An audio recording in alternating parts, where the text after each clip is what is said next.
Cuellar. Arnoldo, buenas tardes. Hola Julio, gracias y gracias por los buenos deseos que me enviaron aquí la semana pasada. Si digo algo que no corresponda, acháquesele al COVID.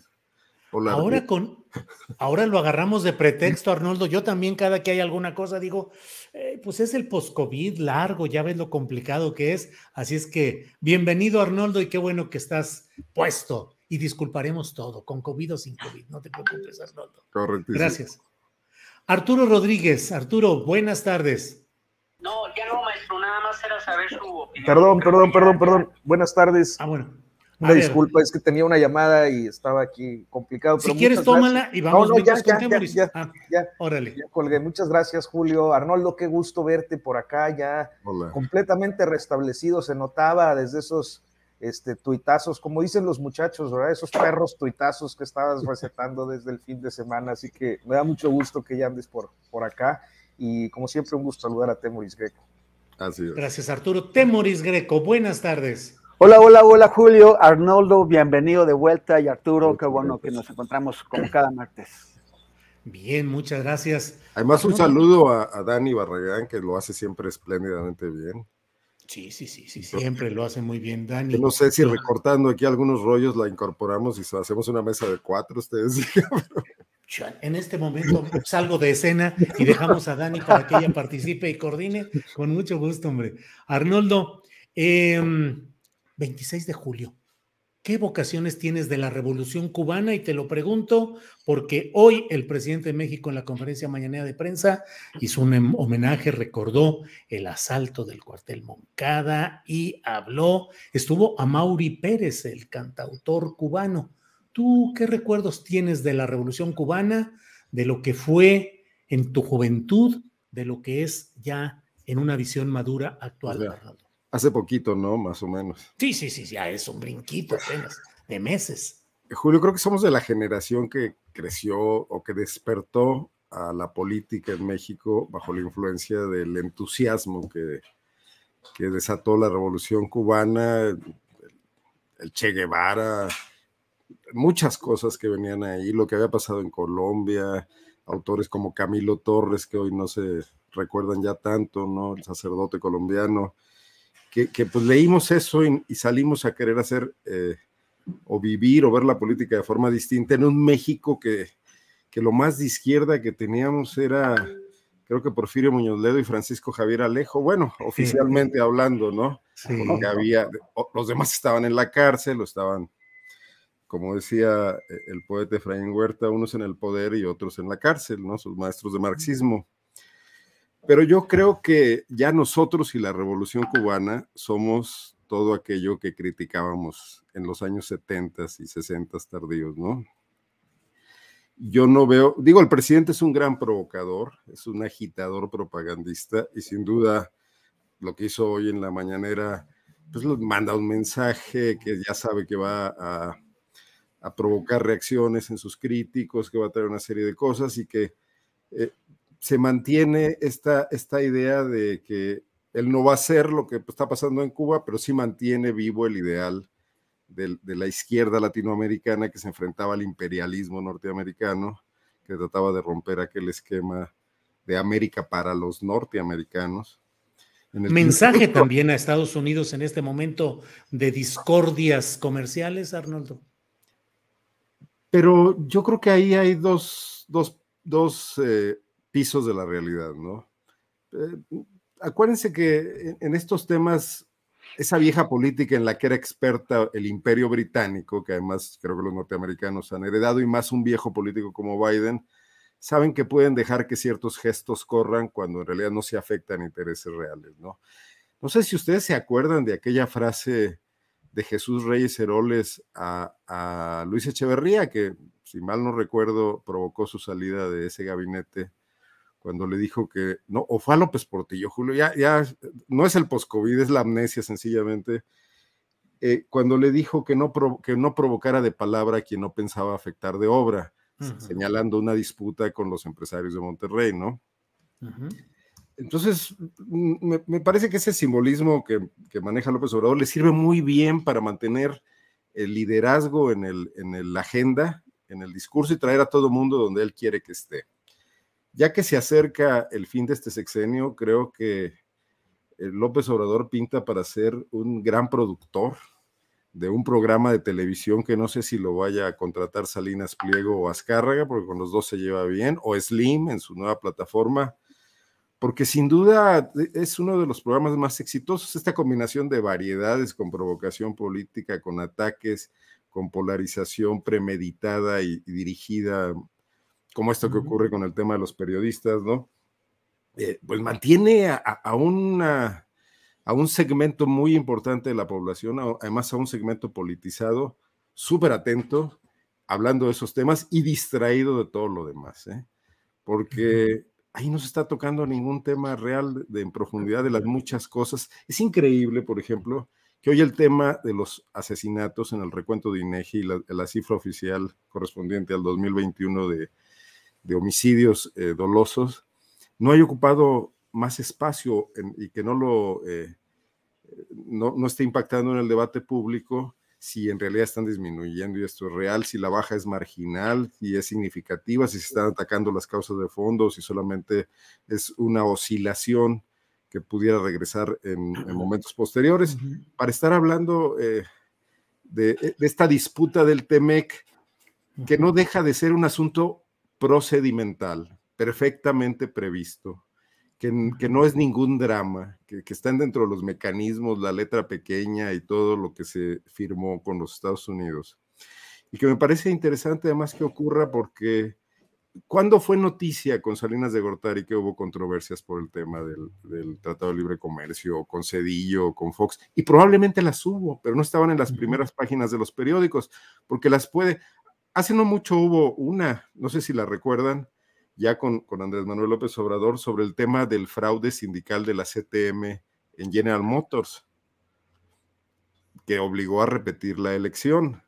O sea, pero en una economía como esta, o por ejemplo, como el caso de la Unión Europea, la economía de los 3 países, eso debería ser asunto de todos los días. O sea, todos los días tendría que haber, porque la integración no es automática, no es fácil, porque los sectores van a distinta velocidad entre sí. En un propio país hay sectores que caminan diferente. Entonces, que de eso se esté haciendo el drama que se esté haciendo, me parece una exageración. Cuando ocurren otras cosas importantes en el país. Y que López Obrador conteste con esta puesta en escena con Amaury Pérez, que se agradece también, porque bueno, pues, canta bien, trae viejos recuerdos, ya no es el mismo simbolismo, desde luego, pero me parece, y ya concluyo nada más, este dominio escénico del presidente para orientar los debates a donde él quiere que vayan, ¿no? Bien, gracias Arnoldo. Arturo Rodríguez, montaje escénico, provocación, mensaje a Estados Unidos, nostalgia sesentera. ¿Qué ves en ese acto del presidente López Obrador de apoyo a la Revolución Cubana y la presentación con 3 canciones de Amaury Pérez? Arturo Rodríguez, musicólogo, además de periodista político. No, bueno fuera que hubiera estudiado musicología, me hubiera gustado mucho dedicarme a eso. Y fíjate que creo que Arnoldo lo ha dicho todo. Me ha dejado prácticamente en blanco. Yo creo que de estos planteamientos que tú haces, Julio, hay un poco de todo, ¿no? Y solo añadiría que considero también que hay un guiño para el sector auténticamente de izquierdas, porque, bueno, creo que la mayor parte del López Obradorismo no lo es, o al menos no lo es en el sentido tradicional e histórico de quienes abrevaron y simpatizaron con la Revolución Cubana. Que es gente, pues creo yo, mayor de en torno a los 60 años y más, ¿no? O de 50 años todavía en adelante, que tuvieron mucho los referentes de la Revolución Cubana en la mayor parte del país.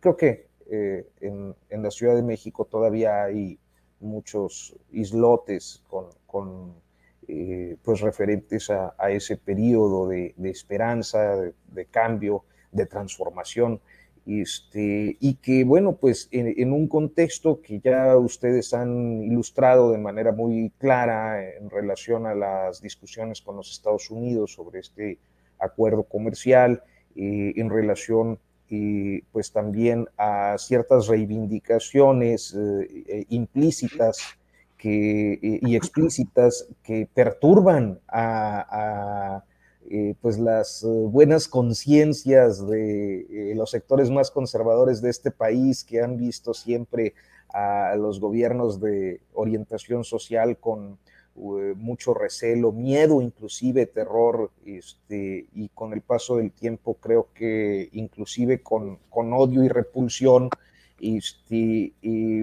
pues hay un efecto de provocación que yo estoy seguro, al menos en su base de apoyo, le da pues amplísimas simpatías, y creo que es un gesto que por una parte puede ser calculado, pero que también pues forma parte de ciertos elementos de comunicación política que el presidente López Obrador suele desplegar con alguna frecuencia, especialmente en estos días que han dado muy musical, ¿no? Con Chicoche, Crisis y algunas referencias de ese tipo. Entonces, bueno, pues creo que sí, se trata de un tiro de varias bandas, como dicen los jugadores de billar, una carambola que en términos simbólicos está bien ejecutada,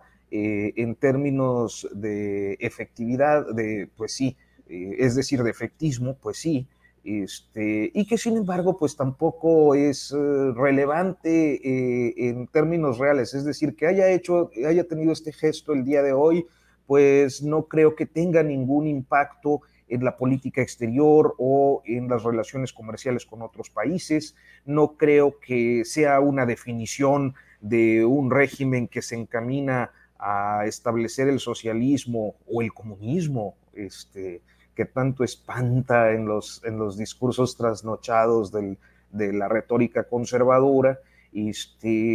Simplemente así, algo anecdótico que tiene este tipo de efectos que ya mencionamos. Bien, gracias Arturo. Temoris Greco, ¿qué opinas de la evocación en la mañanera de la Revolución Cubana y pues la presentación musical? Pero más allá de ello, en lo político como mensaje o como signos, ¿qué opinas? Bueno, me quedé pensando un poquito en lo que dijo Arnoldo sobre Porfirio Muñoz Ledo, que en aquella época era de los únicos izquierdistas hueso. Bueno, sí es cierto, porque como efectivamente los demás estaban presos. Y esa es una cosa que Porfirio Muñoz Ledo de hoy pues no le interesa recordar, que él era parte, como secretario del Trabajo, como secretario de Educación, de gobiernos que estaban asesinando y masacrando a comunidades, que estaban persiguiendo a jóvenes, que estaban llevando a cabo la guerra sucia. Y él quisiera que nada más nos acordáramos de lo que hizo a partir de la corriente democrática de 1987 para acá, pero pues yo creo que hay una trayectoria que ocupa pues la mitad de su vida, que fue parte del sistema priista, que después ayudó a demoler, pero pues él era parte de eso. Y bueno, el tema Cuba no nos va a causar ningún problema con Estados Unidos. En los factores que toman en cuenta los diseñadores y los explicadores de la política estadounidense hacia México, Cuba como muestra de disidencia mexicana está incorporada desde hace 60 años.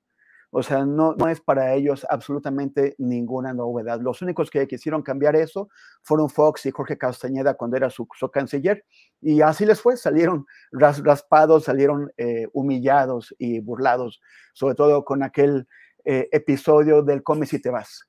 Entonces eso no nos causa problemas. Tiene un impacto a nivel de política interior. Cuba sirvió a los gobiernos del PRI y ahora al gobierno de Morena, pues para darse toques, unos matices rojos, unos matices de independencia y de autonomía en política exterior. Y también sirve para mantener, pues, maiceada a cierta izquierda que con eso, pues, ya considera que está suficientemente atendida.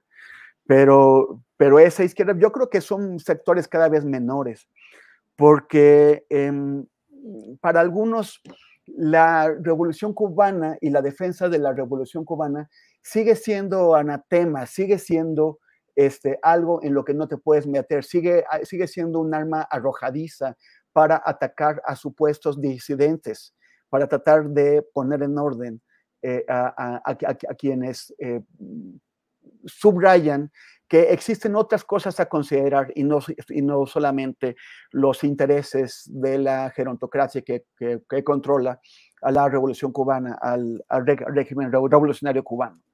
Pero las cosas han cambiado.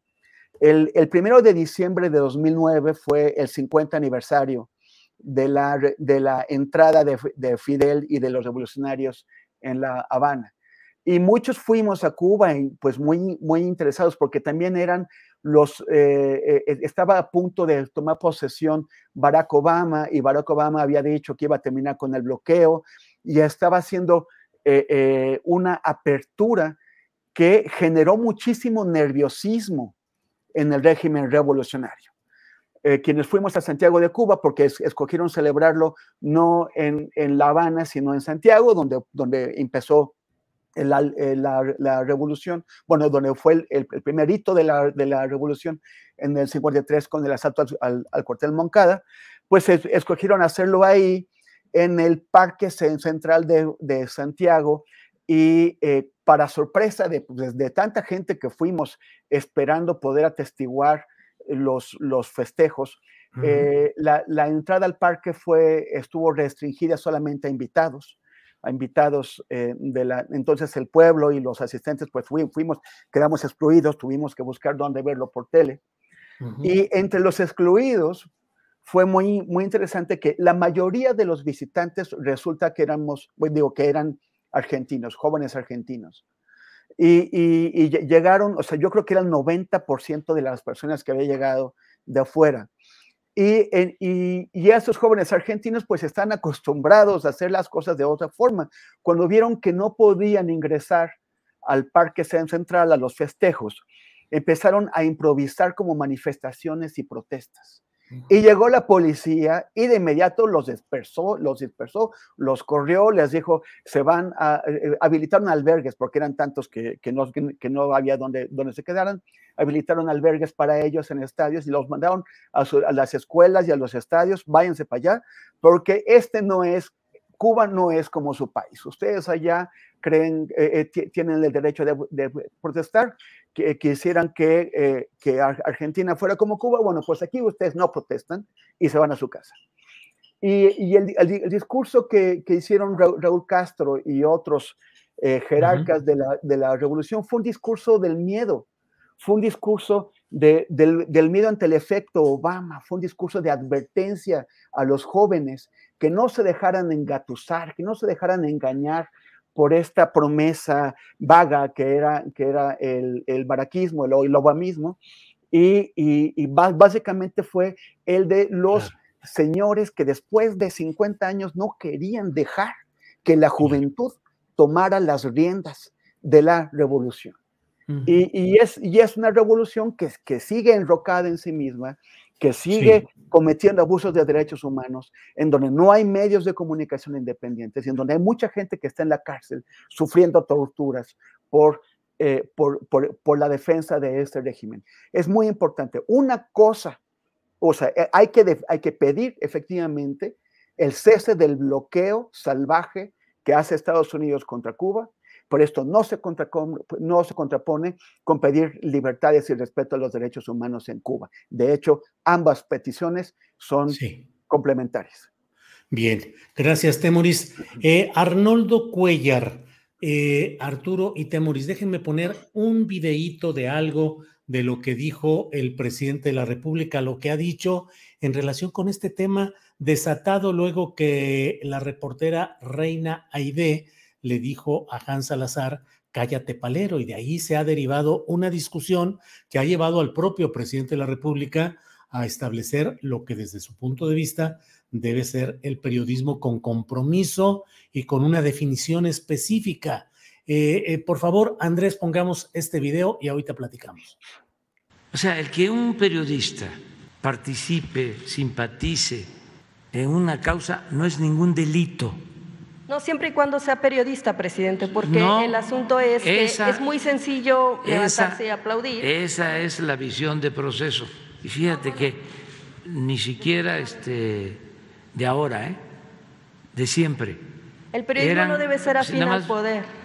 Sí, eran mis diferencias con don Julio. ¿Sí? Como siempre, con todos los presidentes. Con don Julio. No, antes.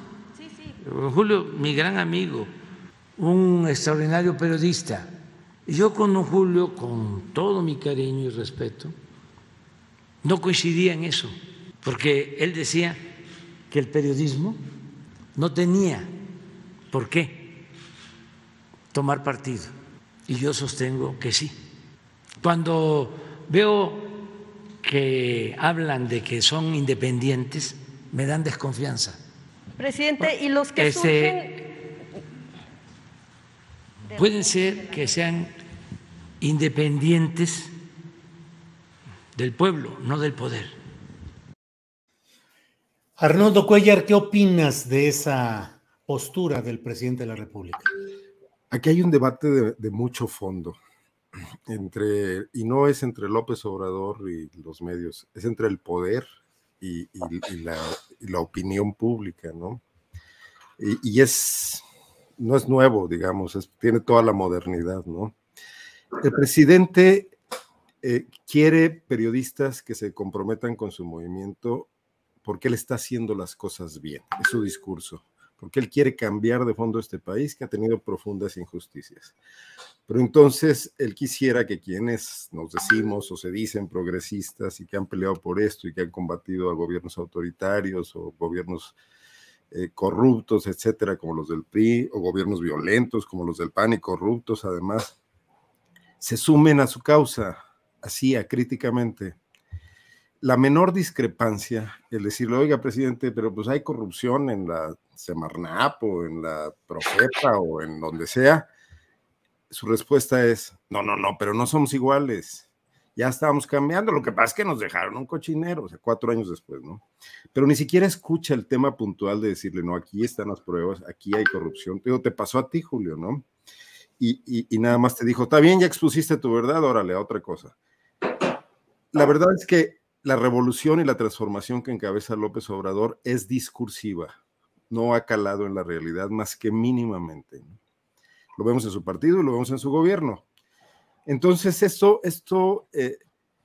este instrumento que utiliza para descalificar a la prensa que le señala problemas de su propio movimiento, que está de acuerdo con la necesidad de cambiar y de transformar y de acabar con la corrupción, él lo revira y lo toma como enviados del viejo régimen que quiere que las cosas vuelvan a sus privilegios.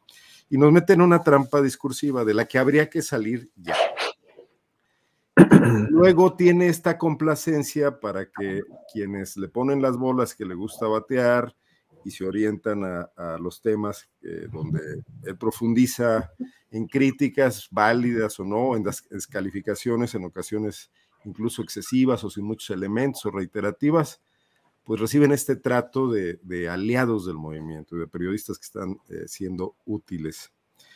Yo creo que pero eso no es nuevo, Pues eso es lo que hacían todos los demás periodistas. La única salvedad es que todavía no descubrimos las cuentas en las que muchos de ellos pueden estar cobrando, o publicidad, o nóminas, o etcétera, ¿no? Pero al final del día, entonces ahí estamos instalados en lo mismo.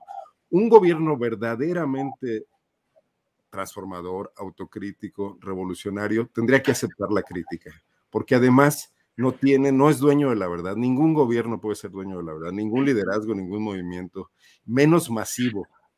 No estamos instalados en las ortodoxias de siempre. Uh-huh.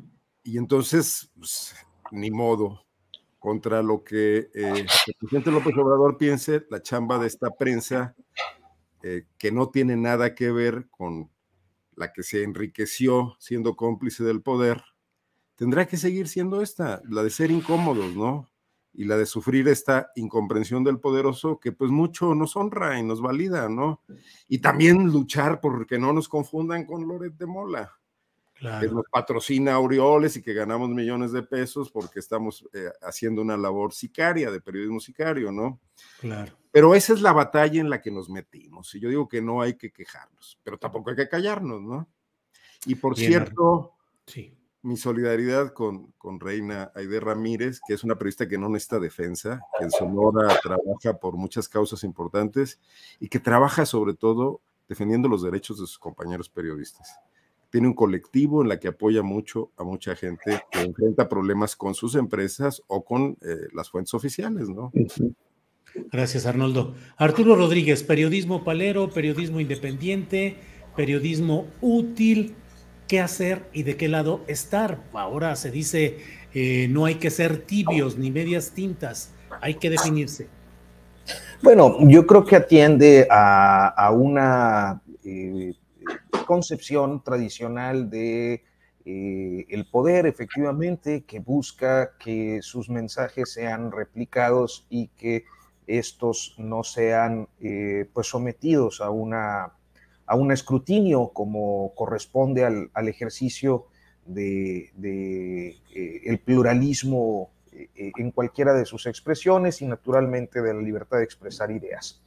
Creo que a veces es un poco difícil poder centrar este tipo de discusiones porque partimos de diferentes divisas y de una incomprensión ampliamente, generalizada de los conceptos básicos del ejercicio periodístico. Mira, a veces, por ejemplo, me llama mucho la atención cómo en el discurso el presidente López Obrador suele referirse a periodistas históricos que practicaban un género de opinión y de auténticamente militancia en alguna de las causas que en un periodo histórico concreto se estaban tratando de posicionar para compararlo con el periodismo contemporáneo. O sea, voy a poner un ejemplo. Con frecuencia habla de Zarco o de alguno de los otros liberales que efectivamente se valían de la publicación de artículos, algunos de estos incendiarios, algunos de estos muy concentrados en ideas profundas y otros en polémicas, que tenían pues naturalmente la idea de propagar los ideales del liberalismo decimonónico en este país. Algo que traigo una mosca que me está aquí hostigando, disculpen ustedes, disculpen los aspavientos, eran involuntarios, me dio pena. No, adelante. Yo hace rato traía un mosquito también por aquí y nomás lo estaba cabeceando, así es que adelante, Arturo. No te mosquees, Arturo. Como énfasis retórico. Sí, ya me mosqueé. No, entonces, a mí me llama mucho la atención esto porque finalmente los géneros informativos, según mi punto de vista, mi perspectiva y lo que yo creo y pienso y sé, es que podemos encontrar su evolución muy clara a partir del surgimiento de la AP y de esta idea de la pirámide invertida, que es justamente coincidente en años con el periodo liberal juarista. Entonces a México llegaría mucho tiempo después. Y esto me parece significativo porque finalmente cuando el presidente habla de periodistas suele referirse, sobre todo para decir a aquellos que aplaudían al régimen, etcétera, suele referirse a quienes practican de manera específica el género de opinión, pero en la generalización caemos pues también los que practicamos géneros informativos o que estando en la práctica de géneros de opinión nos desmarcamos de personalidades que históricamente o en los últimos gobiernos fueron complacientes, apologistas y serviles a los poderes en turno hasta que en este momento no. Entonces yo creo que hay un problema primero de definición y de conceptos. Y segundo, creo que a final de cuentas el presidente puede creer lo que él considere y también quienes con él de manera crítica decidan seguir lo que él considera. Nosotros, o creo que cada quien tiene una forma de ver las cosas. Yo no coincido con la idea de que todo el periodismo deba estar plegado al poder, pero sí puedo ser tolerante como parte de una definición liberal y convencida de que el pluralismo es indispensable, de que así como tenemos derecho a cuestionar las definiciones del poder, de este o del que sea, también hay quienes tienen derecho a simpatizar con él y a expresarlo valiéndose de ciertas herramientas del oficio, valiéndose de algún género periodístico en su caso, que si bien los puristas habrán de decir es propaganda, no es periodismo, pues yo puedo creer que a final de cuentas todos desde este ejercicio plural y habida cuenta de que por más que la objetividad, la neutralidad sean una aspiración en los géneros informativos, definitivamente siempre habrá una carga subjetiva que pasa de manera necesaria por la ideología, las convicciones e inclusive los intereses de los medios de comunicación primero, y también de los periodistas en lo individual. Entonces yo creo que a final de cuentas en democracia todos tenemos cabida, y así como el presidente considera que el periodismo debe definirse, hay quienes decimos que no tenemos por qué tener una definición, y tampoco creo que por eso debamos ser condenados a una hoguera digital. A una hoguera digital. Bien, Arturo Rodríguez. Temoris, déjame poner otro segmentito. Sí, una brevísima alusión a lo que dice Arturo. Pero incluso podrías sumarte al movimiento de López Obrador como periodista, es decir, me convence lo que está haciendo López Obrador, y luego tener una discrepancia y decir, a ver, en esta decisión en concreta estoy en desacuerdo con lo que está planteando el presidente. Y si en ese momento él dice, eres reaccionario, no está permitiendo ninguna posibilidad de debate plural. Bueno, pero él lo dice, que tú lo seas. No, él es el líder de un movimiento, que a partir de ahí te puede ir muy mal. Jesús Ramírez te saca de la mañanera, etcétera, al medio de comunicación. A ver, yo puedo decir, es decir, conozco el caso de Reina Aidé, por lo que ella expresó, la respeto mucho. Yo les quiero comentar que particularmente el caso de Reina Aidé para mí es respetabilísimo como periodista. Creo que muchos de los simpatizantes López Obradoristas no conocen su trabajo y su trayectoria, que ha sido absolutamente comprometida con movimientos sociales, con derechos humanos, con los problemas de comunidades. Puedo inclusive decirlo de manera directa porque a mí en lo personal me tocó, por ejemplo, conocerla hace ya más de una década. Me mandaron a cubrir el desalojo de Cananea, de la huelga de los huelguistas de Cananea, y me encontré en una situación muy, muy riesgosa o muy inquietante, si se quiere ver así, porque era 2010, quedé aislado solo en una sola, por bruto, me fui caminando y en una zona despoblada ahí del desierto aledaña a la mina de Cananea, y de repente me vi rodeado por un grupo numeroso de policías federales que habían ido al desalojo, y de ratito pues pude ahí obtener una información. A final de cuentas los federales estaban inconformes, se dio una nota, etcétera, y cuando ya iba de regreso vi a una mujer que se venía acercando entre los matorrales, y me dijo, oiga, usted es el periodista, porque pues ya ves que allá hablan de usted,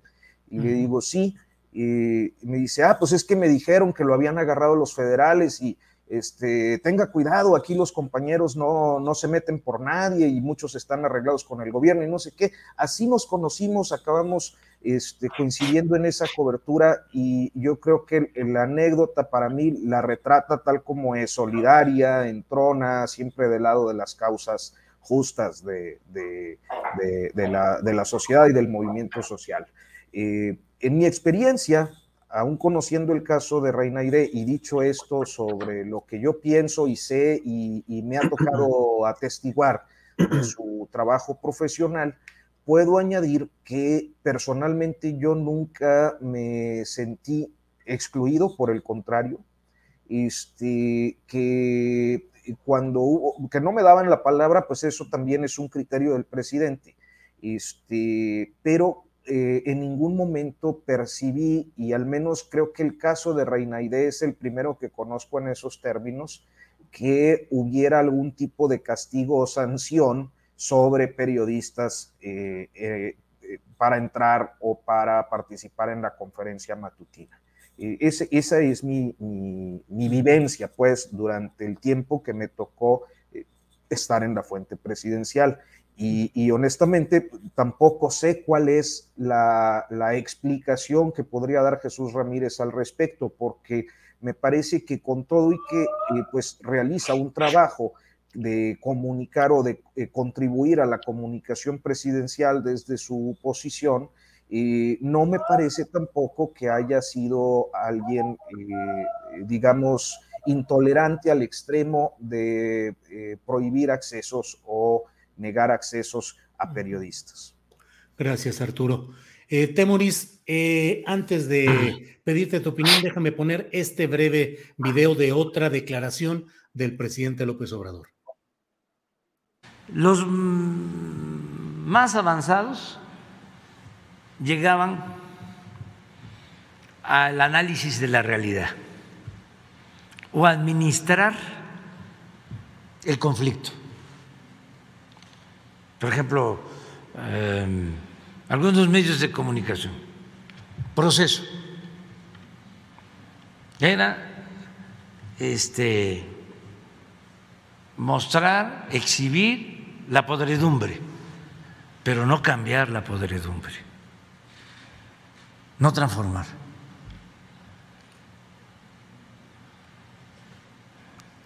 O sea, y lo que nosotros hicimos fue demostrar de que había una realidad de injusticias, de opresión, de corrupción, y luchar por transformar esa realidad. Entonces, en el caso de Proceso, su planteamiento, que es respetable, es decir, somos periodistas. Yo no acepto ese periodismo. O sea, no lo acepto, ¿por qué? Porque no tiene compromiso. Porque no es nada más estar administrando el conflicto, viviendo del conflicto y no buscando transformar el conflicto. ¿Qué función le toca al periodismo, Temoris Greco? ¿Transformar la realidad? ¿Le toca al periodismo o a la política? ¿El periodismo vive del conflicto, lo administra para, ha de entenderse, para fines comerciales o de supervivencia? ¿Qué opinas, Temoris? Bueno, intentaré de decir rápidamente todo lo que se me acumula aquí. En primero que sí, efectivamente, Reina Aide es una periodista valiente y honesta. Y de inmediato se soltó la pandilla de los difamadores, gente que jamás será ni tan valiente ni tan honesta como ella, sino que es una bola de mentirosos y de cobardes, a difamarla. El mismo día en que ella estuvo en la mañanera, estuvo otra periodista de la que yo jamás había escuchado hablar. Se llama Paola Ramos, tiene acento extranjero, le preguntó al presidente sobre algo incómodo, le preguntó por qué sigue el tráfico de mujeres en México, y de inmediato la pandilla de los difamadores se fue sobre ella a buscarle qué. Entonces, resulta que es hija de un periodista que a ellos les cae mal, Jorge Ramos, entonces le quitaron su agencia como mujer, la convirtieron en un corre ve y dile de su papá, y seguramente el papá perverso, el que le había mandado a incordiar al presidente. O sea, en el machismo total, estilo Alito, pero en versión morena. Y eso me parece vergonzoso. Ahora, el presidente también dijo, entre muchas cosas, es que hay tantos ángulos, escribí un artículo sobre eso que está en mi muro, pero una de las cosas que dice el presidente es que él era muy amigo de Julio Scherer pero que no estaba de acuerdo. Muy bien, es perfecto. Hay que recordar que en la misma época en que era muy amigo de Julio Scherer, era también muy amigo de Carmen Aristegui. Era amigo de los dos. La diferencia entre Julio y Carmen es que Julio Scherer murió. Entonces ya no pudo hacer su trabajo, el trabajo que siempre hizo en el López Obradorismo. Pero yo creo que Andrés Manuel sabe muy bien que Proceso, tal vez se puede argumentar sobre la calidad de su trabajo, pero Proceso se ha construido como oposición al presidente de turno. Y si Julio Scherer estuviera vivo, Proceso estaría haciendo este mismo trabajo, presentándose en oposición al presidente, al poder, al que hoy administra. Y entonces, seguramente, de la misma forma en que Andrés Manuel ahora trata con la punta del pie a Carmen Aristegui, estaría tratando a Julio Scherer, nada más para señalar los contrastes.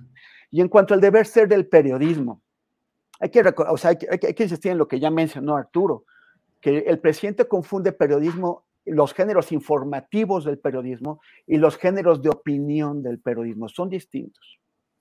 El género informativo por fuerza tiene que ser no objetivo, porque eso en ciencias sociales ya se ha discutido bastante y no hay tal objetividad cuando los seres humanos no lo somos. Pero sí trata de poner por delante su servicio a la sociedad, que es distinto del servicio al poder. El presidente trata de confundir como si siendo presidente de México no fuera él el poder, o no fuera un poder, uno de los poderes que están en disputa por la hegemonía en este país, como en cualquier otro país. Él trata de colocar, de valorar, de poner por delante al periodismo, un periodismo orgánico, como hay una intelectualidad orgánica, que sirve al poder, o que sirve a su proyecto. Pero su proyecto no es infalible, el presidente no es infalible, su gente no es infalible, sus operaciones no son infalibles. Y la gente, la sociedad, necesita a alguien que esté ahí para informar y para señalar cuando las cosas no están saliendo bien, cuando hay gente que no está haciendo lo que dice, cuando hay gente que trata de hacer lo que dice, pero está fallando. Porque sin una prensa crítica que sirva como vigilante de lo que hace el poder invariablemente se corrompe, invariablemente. La naturaleza del poder es corromper a las personas. Si no lo estamos ahí insistiendo y señalando, el poder pierde el rumbo. El poder y la sociedad nos necesita para señalar las pérdidas de rumbo del poder. Y efectivamente, como ya señalaron Arnoldo y Arturo, Zarco no era un periodista metido a político, era un político que escribía de gran talla. Ahora el presidente no tiene gente de ese nivel, como fue Francisco Zarco. Pero él trata, no sé si por equivocación o deliberadamente, de confundir lo que es el periodismo de información y el periodismo de opinión. No nos toca estar defendiendo su proyecto a costa de todo. Nos toca señalar las fallas. ¿Por qué? Porque la aspiración final es que las cosas se hagan bien. Y si no estamos diciendo qué es lo que falla, nunca se van a hacer bien. Gracias, Temoris. Son las 2:46 p.m. Estamos ya en el tramo final del programa y alcanzamos a revisar un poco lo que está sucediendo con las elecciones internas de Morena programadas para este sábado y domingo, impugnadas por una parte de los morenistas, con una voz en la que destaca John Ackerman a nombre de una convención nacional morenista, pero pues con muchos asegúnes respecto a el procedimiento que implica que pueda llegar quien sea, se registre, diga que quiere entrar a Morena y tendrá derecho a ir a elegir al primer escalón de la construcción del poder político de Morena y de sus eventuales candidaturas. Y además en un estilo, Arnoldo, en un estilo come si te vas, pero acá es vota si te vas, porque la gente va a llegar y solamente está convocada para votar, nada más, no discutir ni deliberar. ¿Qué opinas de todo esto, Arnoldo Cuellar? Pues yo me quiero regresar un poquito, Julio, pero creo que sin duda lo de Morena tiene mucho que ver con esto. O sea, al final, la frase que utiliza el presidente López Obrador de transformar la realidad o administrarla, originalmente es de Marx. Sí. Y se refiere a Hegel, cuando dijo que los filósofos hasta ahora se habían encargado de describir el mundo. Interpretar el mundo, exactamente, pero no de transformarlo. Lo que pasa es que Marx escribió un tratado de economía política y de filosofía política y luego formó un movimiento internacional, ¿no? Que pretendía hacer eso. No utilizó la filosofía para transformar la realidad, utilizó la política y logró lo que pudo lograr y lo que ha pasado en el mundo desde ese momento, ¿no? No era la chamba de Proceso. Proceso no se convirtió en un partido político ni lo pretendía, pero Proceso acreditó durante 46 años hasta el día de hoy la posibilidad de una prensa independiente del poder, crítica de los presidentes de la República en la época del peor presidencialismo mexicano. O sea, en la época de José López Portillo, la presidencia imperial, ¿no? O la presidencia oligárquica de Carlos Salinas de Gortari. O sea, López Obrador habla con gran arrogancia de una revista que sentó las bases de la nueva vida política pública en México, que abrió a muchas generaciones de mexicanos la posibilidad de opinar y de escuchar voces distintas. Sí, me parece un exceso de alguien que conoce también la historia política mexicana. Pero si a esas vamos, habría que decirle a López Obrador, estás administrando el conflicto, presidente. O sea, tú dijiste que ibas a limpiar la corrupción empezando de arriba hacia abajo, del primer escalón, ¿no? El primer escalón no era Rosario Robles. También estás administrando el conflicto. Como lo estás administrando ahora que 4 años después despiertas la posibilidad retórica de traer a juicio a Enrique Peña Nieto. Bueno, es que el presidente es un político al final del día, y un político, y él lo dice constantemente, no invento nada, la política es tiempo. O sea, hay decisiones que cuando estás en cierto momento puedes afirmar y decir qué vas a hacer, y luego en otro momento ya no, porque pues el tiempo pasó y ya no es conveniente. Regularmente les pasa entre ser candidatos y ser políticos, y entonces ahí tampoco hay una transformación y un cambio. Y creo que yo estoy ocupando hoy el espacio de Carolina Rocha de piñata del chat, pero bueno, ni modo. Bueno, pues que finalmente Morena vive eso. Oye, no conviertan en piñata y mucho menos a Santa Claus. Sí, eso no se vale, es una contradicción hasta cronológica. Entonces, a lo que te refieres en Morena, ya para finalmente sí entrar un poco al tema que planteas, Julio, es que están inventando cosas porque no han logrado una institucionalidad para una nueva forma de hacer política en México en un movimiento de masas. Y bueno, eso es hasta normal, porque es muy pronto para que lo logren, pero también corren el riesgo de muy rápidamente desestructurarse y perder esa ventaja política que les dio lo que prometió una sola persona, más que Morena, el presidente Andrés Manuel López Obrador cuando fue candidato, y que vemos que no está cumpliendo, y cada vez lo ven más mexicanos. Y no es que queramos regresar a lo anterior, queremos que cumpla con sus promesas, ¿no? Nada más. Arnoldo Cuellar, gracias. Arturo Rodríguez, para continuar con la piñatización de esta mesa, por favor, dinos qué opinas del proceso interno de Morena, del cual ya hemos entrado en detalles. Bueno, y creo que el tema con Morena es que pues se encuentra en medio de una serie de luchas facciosas, en donde una facción es dominante, la de Mario Delgado, y establece los criterios que a su facción convienen, así como a la de los grupos de poder con los que está relacionado. Digo esto por lo siguiente, el proceso en el que se encuentra inmerso Morena, que no sabemos si vaya a concretarse el fin de semana, yo pienso que sí, pero que podría ser revertido por alguna definición judicial electoral, se caracteriza por la postergación, es decir, Morena debió haber reestructurado sus dirigencias, sus consejos, sus órganos de dirección desde 2017-2018. Jacob Polensky no lo quiso hacer, habían entrado al proceso de campaña presidencial. Yeitkel se quedó como dirigente, López Obrador se fue de candidato, y no lo quiso hacer porque fue una manera de poder alargar su estancia en la dirigencia nacional hasta que el asunto le hizo crisis. Entonces es destituida, entra en su lugar un dirigente interino que fue Alfonso Ramírez Cuéllar, y convoca o se ve en la necesidad de convocar a una elección de dirigente bajo una condición que es inusual en un partido político, pero ocurre en Morena, que es no tener un padrón de militantes confiable.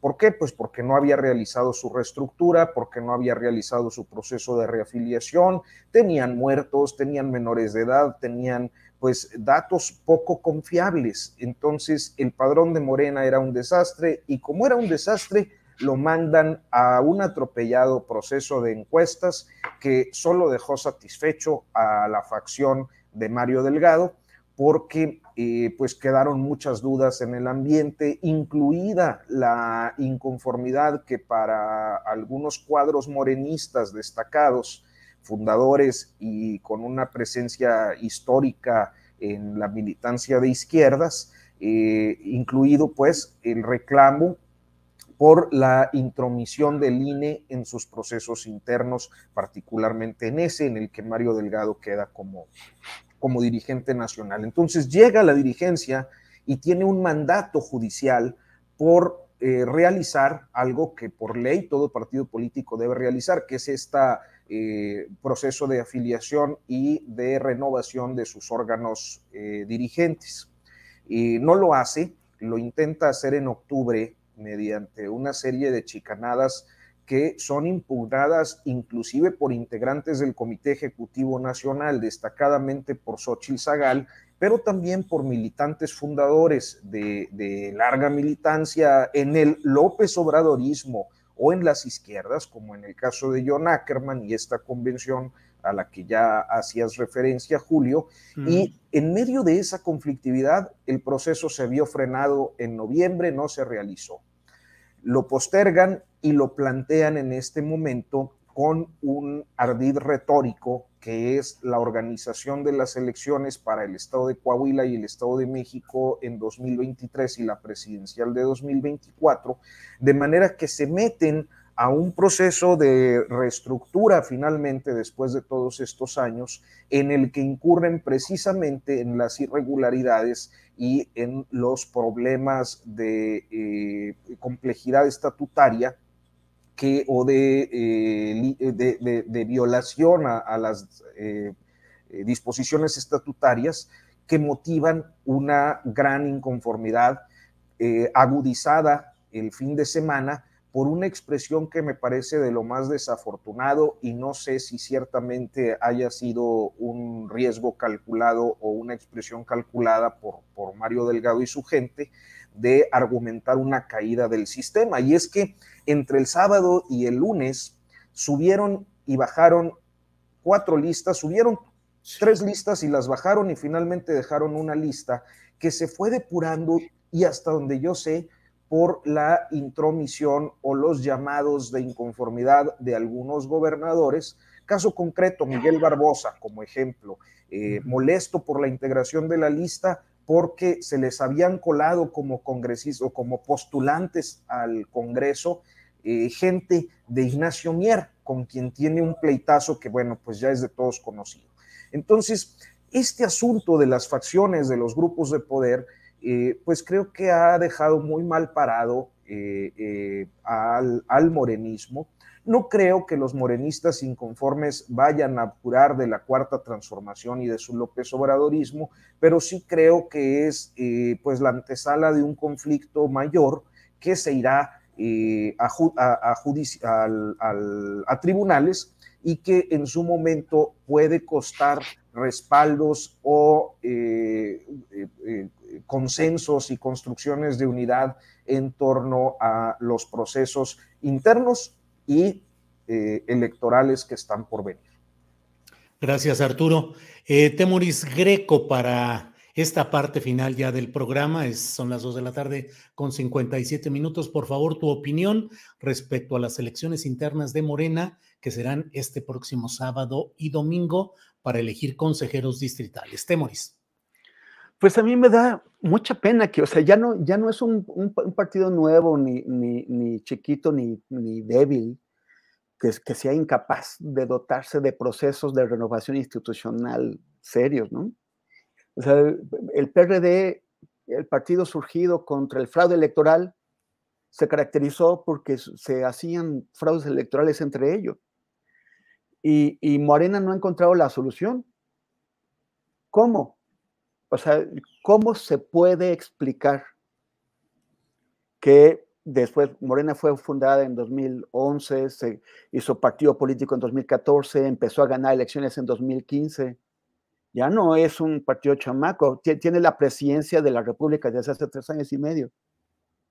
¿Cómo se puede explicar que Morena no tenga un padrón de militantes confiable? Que sus dirigentes desconfíen del padrón de militantes, que se quieren hacer chicanadas introduciendo gente al padrón de militantes. ¿Cómo se puede explicar? Y si Morena no es ni siquiera capaz de elaborar un padrón de militantes en el que Morena pueda confiar, pues entonces vuelve a surgir la pregunta con fuerza: ¿qué va a pasar cuando el gran referee de Morena, cuando la gran inspiración de Morena, que es Andrés Manuel López Obrador, se vaya a la hacienda de Palenque, donde dice que no va a contestar mensajes, no va a dar consejos, no va a apelar a nadie? ¿Qué va a pasar con ese partido? ¿Cómo se van a poner de acuerdo para elegir a sus consejeros, para elegir a sus dirigentes, para elegir a sus candidatos? O sea, es realmente muy preocupante y no es para nada para estar optimista.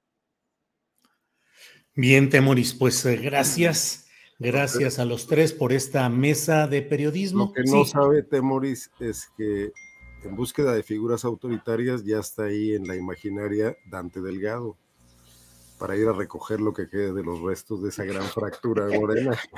Oye, no andes diciendo eso porque van a cometer piñaticidio, ¿eh? Como diría el comentario más constante de la tremenda corte. El comentario más constante del chat es que sí me afectó el COVID.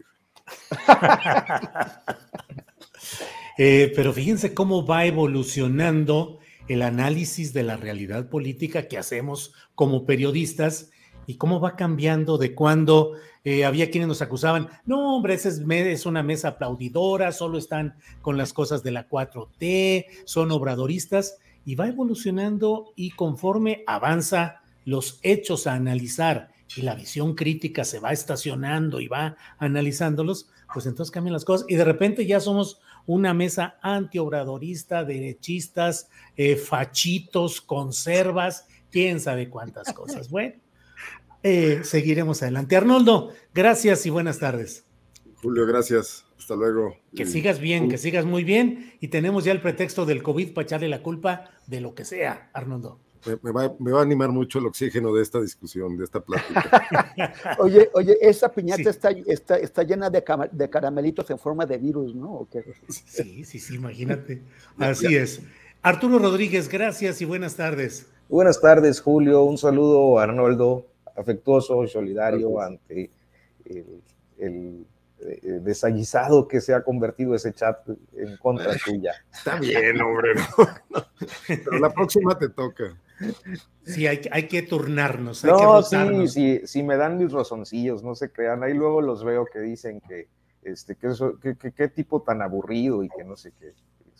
Bueno, ya hemos hablado al respecto, Arturo Cano y un servidor, porque parece que corremos más o menos la misma suerte en los calificativos. Es el nombre. Debe ser. Es el nombre, los Arturos.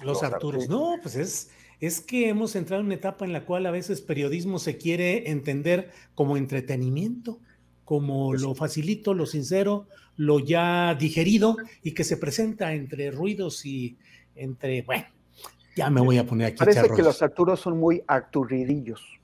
Son arturridillos. Temuris, gracias y buenas tardes. Gracias. Y solamente de decir que cuando el presidente dice que desconfía de quien se dice periodista independiente, pues aquí hay 4.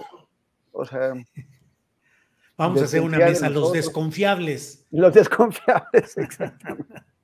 Muy bien. Temuris, pues muchas gracias. Arnoldo, gracias. Arturo, gracias.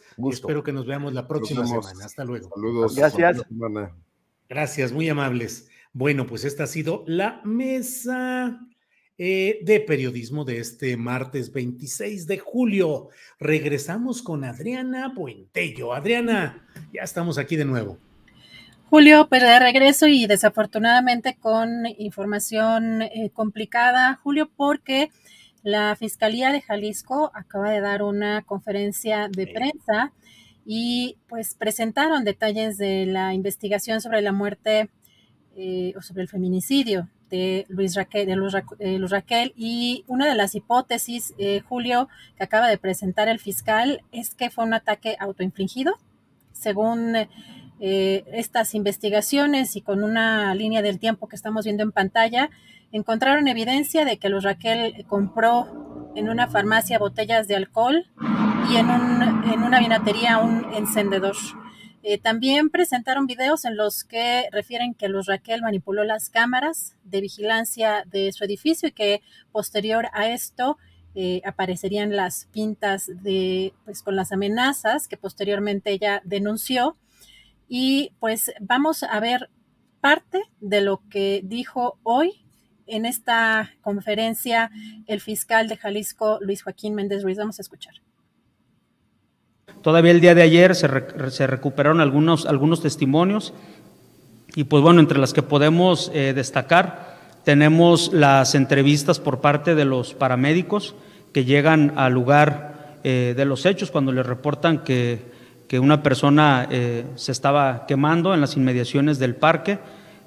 Obviamente ellos realizan su servicio de acuerdo a los protocolos, llegan, lo observan. Uno de ellos nos refiere que precisamente lo primero que realiza es tratar de brindarle la